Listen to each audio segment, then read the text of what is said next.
Hello, and welcome to a new edition of Need to Know, a series of video interviews with companies who are shaping, creating, and innovating in the games industry today, and whose work will have a huge impact going forwards into the future. Today, I'm delighted to welcome Scott Reismanis of mod.io, here to talk to us today about how user generated content can be the next growth engine for the games industry. Um, Scott, it's wonderful to have you here with us today. Really appreciate you coming along. Before we get going, do you want to tell our viewers a little bit about your background and what it is that you do? Yeah, certainly. I'm CEO of mod.io. I'm co-founder of a UGC service provider for game studios that want to explore creating mod communities and distribution and monetization and really build that goodwill and player engagement and creativity within their own ecosystems. Prior to it, though, I have had a long journey in the games industry, which dates back to the early 2000s. I launched a similar site called moddb.com. So I've always operated in a similar ish space. I had a strong passion to want to explore and play mods myself. Having attempted to make a Doom mod, I discovered that creating gameplay content was not my forte. I was rather hopeless, had clipping issues, all manner of challenges that I just couldn't figure out how to solve. But what I did discover is I really love the community, and so I started creating community websites, and I guess that's sort of led to the present time. Absolutely, absolutely. No, that's fantastic to hear. Good, excellent long history in and around mods in the industry itself. We should jump straight in, Scott. It'd be wonderful to hear your thoughts on where the trends are today in terms of that user generated content in video games. Be good to understand your thoughts on that. Yeah, user generated content's had such an interesting history. I've had the pleasure of being close to it now for 2 decades, and I remember when I started and what it is now. It's evolved and changed so many times. And I think and it's in its best phase of iteration at the moment, which is really exciting. But 20 years ago, if you didn't have access to Unity and Unreal and that sort of technology, so as a someone who was interested in releasing a bit of content, you almost had to mod a game. So you'd be modding StarCraft or Quake or Half Life, like a title like that to create a and release your own sort of vision and gameplay. So mods back then were more total conversions. They were very sort of substantial in what they did, and that's how we had Counter Strike and Dota and a lot of those early ones. And whilst there certainly is total conversions today, and there are very influential and very large mods and UGC that gets released in the industry. Um, Things have evolved and shifted a lot because digital distribution and platforms like mod.io and Steam Workshop and others, we make UGC really accessible. Like the whole goal is to allow a game studio to add a menu to their game that says mods, and you click that, and then you're presented with a whole bunch of content that the community's made that you can then just um, subscribe to, add it to your library, and then start playing with it. And because the accessibility of both the creation tools, the engine tools, and the content for the players has gone way up, modding for a large part today it's a lot of like little tweaks. So you can change the look and feel of your character, of the items, and in the world, the levels that you play, how things are rendered, how menus and UI, like you can really fine tune and mod a game to be the way that you want it to be, and then collectively you can combine your favorite set of mods into making your own total conversion, if you will. So that's kind of the iteration that I think we're at.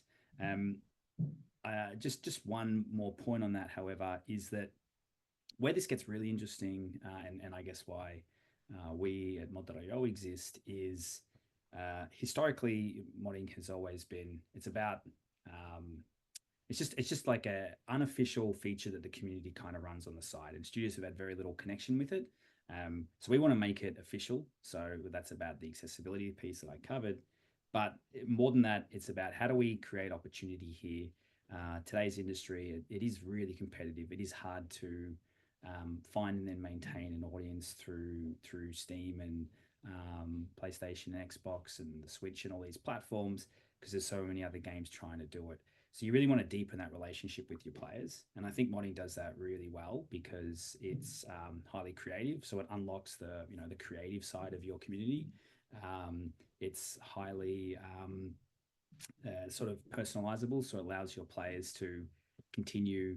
Um, like when they finish your game, they can continue to explore new levels that others have made and the likes. Or if it's a multiplayer experience, they can add little tweaks to their customer that give them their own little personality. To their player character, they give them their own little personality. So I think from a live service point of view, it's a really powerful player retention feature, which in turn leads to stronger sales and healthier games and playing communities. And I think in turn, we're sort of seeing a lot of studios now thinking about, what is our business model for success? Can we potentially explore a creator economy, which rewards simultaneously the creators that are making and contributing amazing content for our players, and in turn allow them to make it into a profession and make higher quality content. So I think we're going through that current phase of evolution where it's like it's doing awesome things. The accessibility is really up, and everything. Now, how do we help take that to the next level and build sustainability around it as well? Absolutely. I think you're absolutely right there. I mean, it's obviously about keeping players engaged and prolonging the longevity of a game, ultimately. And I guess from your perspective as well, I mean, how do you feel the sort of monetization sort of aspect has changed over the course of sort of modern history, I suppose? Well, monetization is currently changing a lot. We have really 10 to 20 years ago, modding has historically been a free feature. So there is a lot of hesitation from players to understand and accept the sort of change there. And a few forays into it, um, the infamous Skyrim launch with Steam didn't quite go to plan, and it kind of it took a step back in many ways as a result of that. And so we got to learn from that experience to how do we do this in a way that aligns the objectives of everyone in the ecosystem. That's the studio, that's the creators, and that's the players. And the sort of because I think it's really important for the health and success of the industry. Because these days games are so much about the attention economy and building that player relationship over a long period of time. For that to be a successful and sustainable business model that leads to more games and experiences for players, there needs to be something in it. Um, Otherwise, you're really just holding that player back from exploring their next game and things like that, which just further hurts and challenges sort of the success of that subsequent title. So that said, where monetization is now, well, unofficially, there's a lot of Patreon and sort of Kofi and sort of systems like that where it's like support me to create more content like this. I might even take requests to create special content and things like that. That there's a nice little healthy unofficial ecosystem of creators that do that, and it's well accepted. Then we have the very big hitters in the industry, Counter Strike and Fortnite and Roblox. They've all got different business models, which is really fascinating to observe. The way that we describe it is Counter Strike has like a premium skins marketplace. It's sort of player and studio curated. So the creators submit content, players vote on what they want to see in the game, and then that goes live, and then consumers can subsequently purchase it. So it's a very curated experience where it involves players from step one, like what do you want to see, and we will release it. Now you can purchase it. Then you've got Fortnite, where and UEFN, where they have a pool set aside from the game's earnings, um, and creators, based on the engagement that their level sort of drives, gets access to, I guess, a share of that pool. So it's almost like the Netflix or Spotify business model. Um, that works really well when you've got a really good live service motion like Fortnite does, and they can monetize the player engagement really effectively. But for games that maybe don't have free to play live service business model, it's going to be challenging just to carve out a chunk of your revenue. But it's certainly really well liked by creators and players because it's completely frictionless. And then finally, you've got Roblox, who I guess is the really big giant in the space, with hundreds of millions of players, and entirely UGC, like everything in that world now is player created. um, and they kind of, like, the way I have described it is they've got the theme park business model where there's heaps of rides, and you don't really need to pay to go on any of the rides or the experiences, but within those rides, the creators of them can trigger payments for things. Like, you might want to have a companion in that world with you. You might then want to buy, food and upgrades for your companion or your character. It's really at the discretion of the creator to trigger those purchase points, which is really fascinating because it means that they've given an entire generation of creators within their world, like, just a live service training course on how do you succeed making a live service game in Roblox. We'll give you access to a lot of players. You've got to figure out how to make that engaging, sticky, and in turn a commercial success. Yeah, absolutely. I mean, from a developer's perspective, then, I mean, how would you suggest people sort of, well, I suppose, consider this the potential of user generated content and creator economies? What steps can they sort of take to sort of maximize the impact of going down those avenues? I think the first thing is to, before starting to think about the economy, I would say consider what is moddable in your title. Like, what do you want your player community to be able to make and share and consume? And then once you've answered that question and you've built in, you've released Unity or Unreal Editor, or you just let people make it through Blender and other tools. Once you've got that sort of system and process in place, and a good understanding of what that is, you can start to think about, all right, well, where is the value that creators can make that is really worth players engaging and purchasing? Um, and in our view, the easiest stepping stone is to pursue sort of the Counter Strike approach, because it's not dissimilar with what studios are already doing. And that is, you already most likely sell DLCs or would like to have a DLC release schedule where every season, or special events during the year, you release an update for your players. They re-engage with your game and they purchase it, and that creates sustained success for you. So your creators are doing basically the same, except your creators are building in a lot more niches, because you as a studio kind of have to take really safe, predictable bets. You have to make content that will be liked by the widest possible swath of your audience, whereas your creators are tackling like things that they just want to see, and they may only cater to a small amount of people, but there might be a lot of value for those people. So allowing those creators to then position and sell their content in a similar manner to DLC, like we call it premium UGC, really is really how we like to think about it. The Counter Strike model, I think, works is a really good stepping stone, because all of a sudden they're already submitted their content, and now you're like, all right, creators, we're going to challenge you. We got this big game update coming. We want to include a few items from you that fit the theme and are really high quality within that update and allow you to sell it.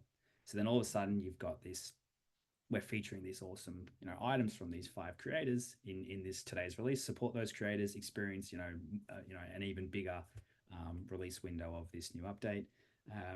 Or it might be, there might be some competition or theme coming up. I always go to the Halloween example, and that is, we want you to create spooky or Halloween themed content. We're going to release it as a package. So, like, just like you would with DLCs, you always think about your theme and your challenge and what is that.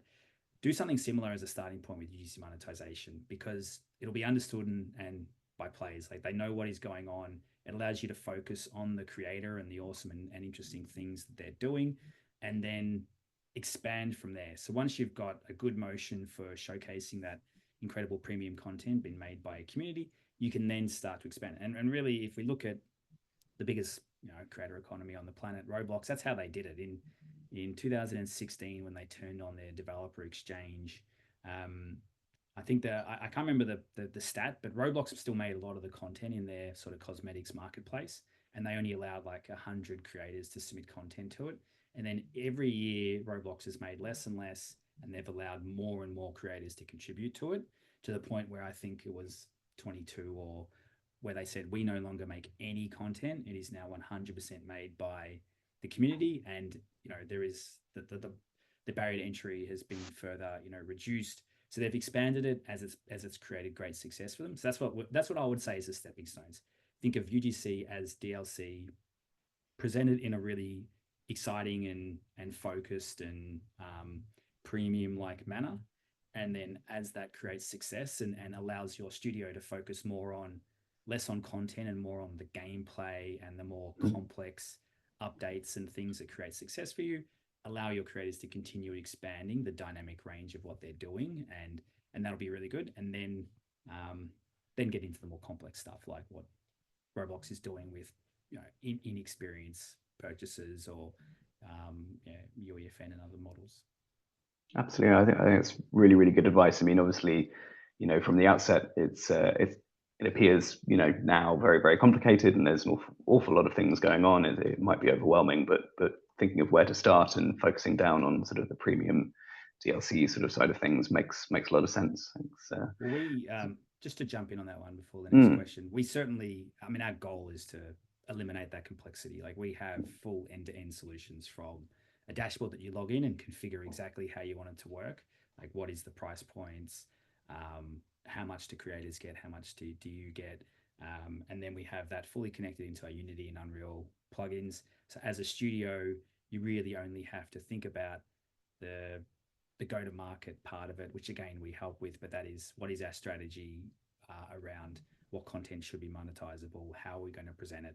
You don't really have to worry about all of the processes and the reporting and the taxes and all the commercial side. Like we solve all of that. Like our goal is to solve all of it and make the business models of the biggest companies repeatable for even the smaller studios that want to explore it, because they think it'll activate a really strong success revenue stream for them.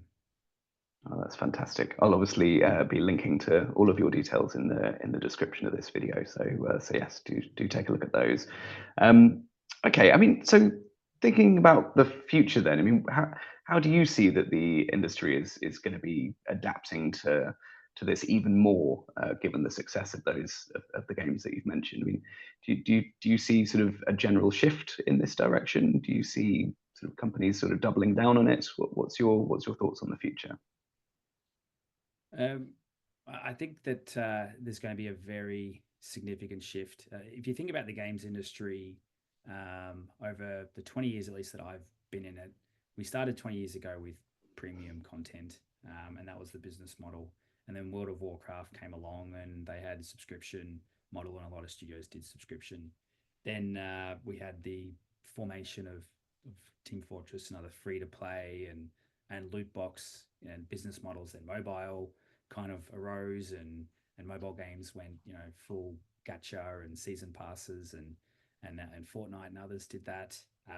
So every 5 years is kind of like this big paradigm shift in like what is the strongest and most interesting and powerful business models that exist within games. Um, UGC, I don't think is going to quite work in the same way. In that, I think UGC is more complementary than, in that a lot of those business models. It's like we are either a premium game or a free to play game, and then these are the mechanics that we use. Like you have to make that design decision. Whereas UGC is much more complementary in that you can be a premium game that has UGC as a way of monetization, as a way of unlocking that DLC, like business model that I said. So it's very complementary, but it is very much the metrics that we see through all the studios that use this is it's a real multiplier of success. So if you've got a really strong foundation, a really passionate core group of players that just want to experience more, it's going to create, like, even with that sort of targeting that more verticalized part of the industry, it will multiply success and it will multiply outcomes. So what we believe is going to happen is, right now today, as an indie developer, it's really hard to cut through the noise, and to even if you ship a good game, it can be challenging to reach the audience that you really need to reach to be successful. And even the sort of most simple game project is a multi-year or longer endeavor. And what we're sort of feeling is where modding is sort of going is the hard problems that it's solving these days is it's really hard to create AAA as an indie developer. It's really hard to create AAA fidelity like experiences. They require 200 plus person teams and many years of development. It's still hard to do full live service multiplayer, online play with friends, cross-platform titles. Like that is, there's quite a hurdle of time and complexity to achieve that. Attaching, um, you know, monetization and business models to that's quite challenging. But I think any game that can kind of solve that, there's a really large opportunity. And in that they can give create, like imagine if you say to someone, we have made this game, and this game allows you as a creator within hours, minutes, or days to create a AAA level quality experience that's fully cross platform, that has multiplayer and live service metrics and gamification features for your players attached. There's a lot of interested users that want to play it and have wallets and things that they're willing to spend in for the right experience. Like that's pretty compelling because all of a sudden you don't have to worry about how you work within Steam. You just have to worry about, all right, how do I unlock this awesome audience? And so I think that there's going to be a bunch of games that do that really well, as like we endeavor to make that more accessible and possible for them to do, like to make that a viable business model.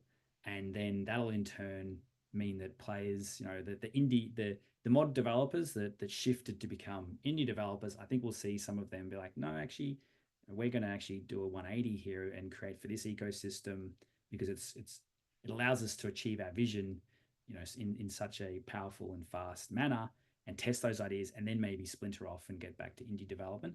So I think like that's sort of how we do it. So there's both a massive opportunity for games that have got that really strong, engaging, passionate player base and core gameplay loop for unlocking the whole UGC and the creator economy side of their business and letting their players build on top of that, as well as for the more amateur or indie creator who's like, I just don't have the budget and time to create an entire gaming experience, but I have a strong desire to be in the industry and to try it.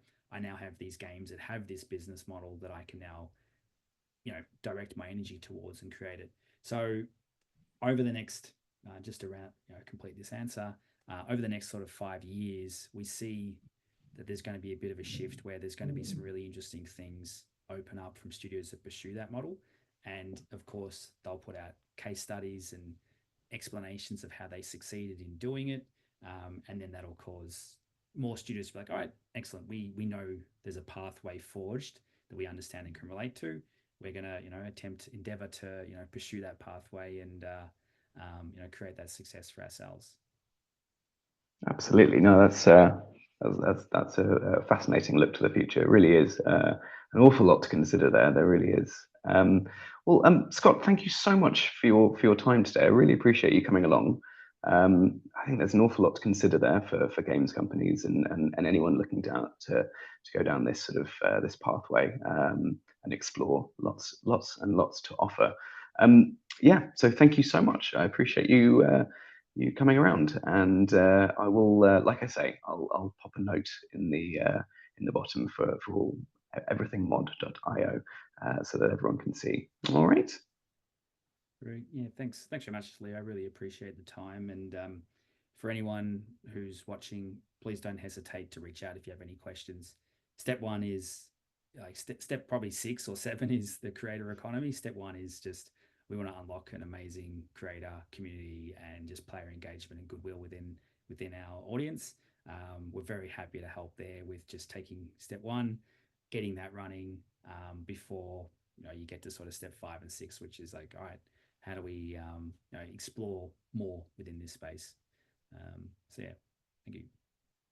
Absolutely. Well, thank you again, and thank you today to our audience who've tuned in to catch this video. There's plenty of other need-to-know videos out there on our Ukie TV channel on YouTube. Thank you for enjoying this one, and more very soon. Thank you so much.